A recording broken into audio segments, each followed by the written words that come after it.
Namaskar. I'm a movie star. I'm 51 years of age. And I don't use Botox as yet.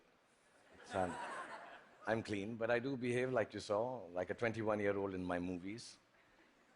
Yeah, I do that. I sell dreams, and I peddle love to millions of people back home in India who assume that I'm the best lover in the world. If you don't tell anyone, I'm going to tell you I'm not, but I never let that assumption go away. I've also been made to understand there are lots of you here who haven't seen my work, and I feel really sad for you.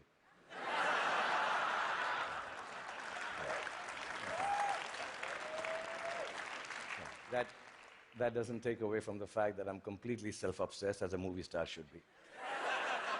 And that's when my friends Chris and Juliet called me here to speak about the future you. Naturally, it follows I'm going to speak about the present me.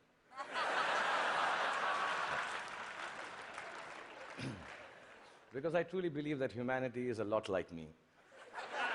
It is. It's an aging movie star, grappling with all the newness around itself, wondering whether it got it right in the first place, and still trying to find a way to keep on shining regardless. I was born in a refugee colony in the capital city of India, New Delhi. And my father was a freedom fighter.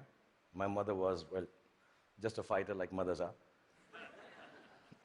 And much like the original Homo sapiens, we struggled to survive.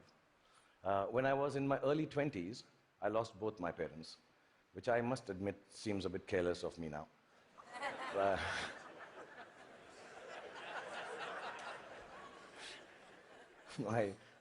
I do remember the night my father died, and I remember the driver of a neighbor who was driving us to the hospital.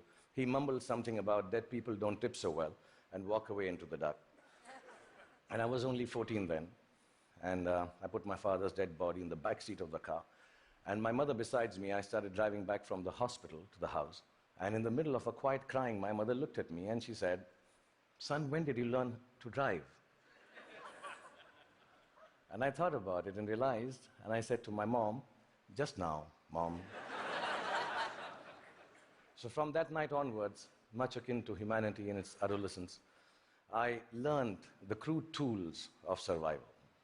And the framework of life was very, very simple then, to be honest. I thought, you just ate what you got and did whatever you were told to do. I thought celiac was a vegetable, and vegan, of course, was Mr. Spock's lost comrade in Star Trek. You married the first girl that you dated, and you were a techie if you could fix the carburetor in your car. I really thought that gay was a sophisticated English word for happy. And lesbian, of course, was the capital of Portugal, as you all know. That was it. So we relied on systems created through the toil and sacrifice of generations before to protect us. And we felt that governments actually worked for our betterment. Science was simple and logical. Apple was still then just a fruit, owned by Eve first and then Newton, not by Steve Jobs. Till then, it was... And Eureka is what you screamed when you wanted to run naked on the streets. You went wherever life took you for work, and people were mostly welcoming of you. Migration was a term then still reserved for Siberian cranes, not human beings. Most importantly, you were who you were, and you said what you thought. Then in my late 20s, I shifted to the sprawling metropolis of Mumbai, and my framework, like the newly industrialized aspirational humanity, began to alter. In the urban rush for a new, more embellished survival, things started to look a little different. I met people who had descended from all over the world. Faces, races, genders, moneylenders. Definitions became more and more fluid. Work began to define you at that time in an overwhelmingly equalizing manner. And all the systems started to feel less reliable to me, almost too thick to hold on to the diversity of mankind and the human need to progress and grow. Ideas were flowing with more freedom and speed, and I experienced the miracle of human innovation and cooperation.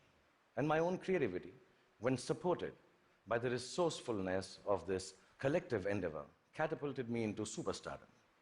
I started to feel that I had arrived. And generally, by the time I was 40, I was really, really flying.